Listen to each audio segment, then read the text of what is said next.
गाने वाले गधे की कहानी। ए short moral story in Hindi. Like, share and subscribe. दोस्तों, बहुत दिन पहले की बात है। पास के जंगल में एक भूखा गधा उदास रो रहा था। दिन भर के काम के बाद उसके मालिक ने उसे ठीक से नहीं खिलाया था। इस कारण से वो उदास रो रहा था। पास से ही एक गीदड़ वहां से गुजर रहा था और उसने भूखे गधे को देखा। क्या हुआ गधा? उसने पूछा। मुझे बहुत जोरों से भूख लग रही है और मैं यहाँ सब चर चुका हूँ, फिर भी मैं अभी भी भूखा हूँ। गधा रोया। गधे की दुख भरी बात सुनकर सियार ने कहा, ओह, तुम जानते हो कि पास में एक बड़ा वनस्पति बगीचा है। तुम वहाँ जा सकते हो और भर पेट खाना खा सकते हो। कृपया मुझे वहाँ ले चलो, गधे ने कहा। ऐसा सुनकर गीदड़ गधे को उस बगीचे तक ले गया। एक बार सब्जी के बगीचे में वो लोग पहुँच गए। फिर वे चुपचाप ताजी सब्जियां चबाते हैं। तभी उनके पास में किसी के आने की आवाज़ सुनाई पड़ी। आवाज़ सुनकर वो दोनों भाग जाते हैं। अब से दोनों ही जानवर हर दिन सब्जी के बगीचे में जाते थे और भरपेट खाना खाते थे। लेकिन एक दिन उनकी किस्मत खराब थी। उन्हें एक किसान ने देख लिया और उन्हें भगा दिया। उस दिन दोनों जानवर भूखे थे।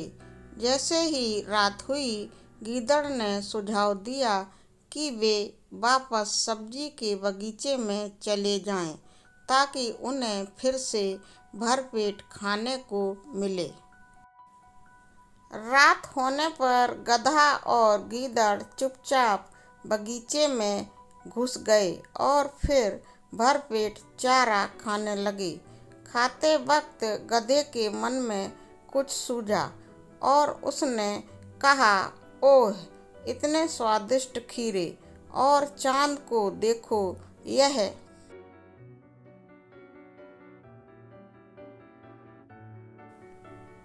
इतना सुंदर है कि मैं एक गाना गाना चाहता हूँ। ऐसा सुनते ही गीदड़ ने कहा, अभी नहीं, तुम यहाँ पर नहीं गा सकते।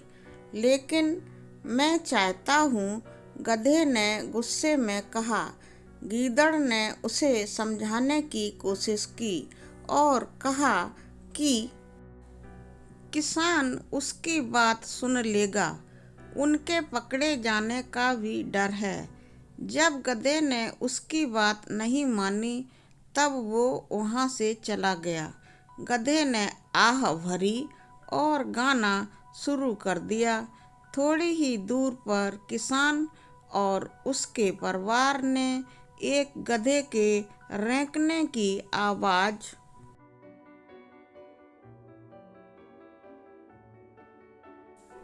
सुनी।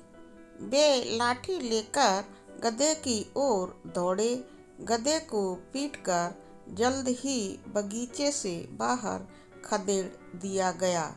ओ ओ ओ, गधा रेंकते हुए वहां से वापस चला गया। वो वापस गीदड़ के पास आ गया और उस घटना का वर्णन उसने किया।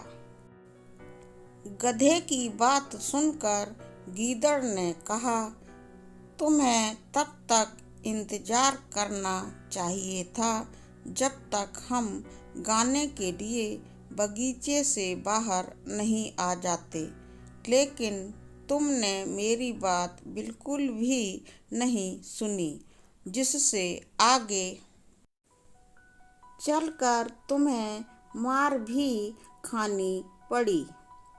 चलो, तुम्हें आराम करने की ज़रूरत है। आगे से ऐसी गलती कभी भी मत करना। ऐसा कहने के बाद गीदड़ वहाँ से चला गया। कहानी से सीख। कोई भी चीज़ करने का एक उचित समय और स्थान होता है। आपको चीज़ों को करने के लिए हमेशा समय और स्थान का ध्यान रखना चाहिए। दोस्तों, आपको कहानी कैसी लगी? कमेंट सेक्शन में लिखकर बताएं। आपको कैसी कहानी पसंद है? अच्छी अच्छी कहानियाँ पढ़ने, सुनने और देखने के लिए चैनल को सब्सक्राइब करना ना भूलें। Please subscribe channel. My request. Thank you for watching full video.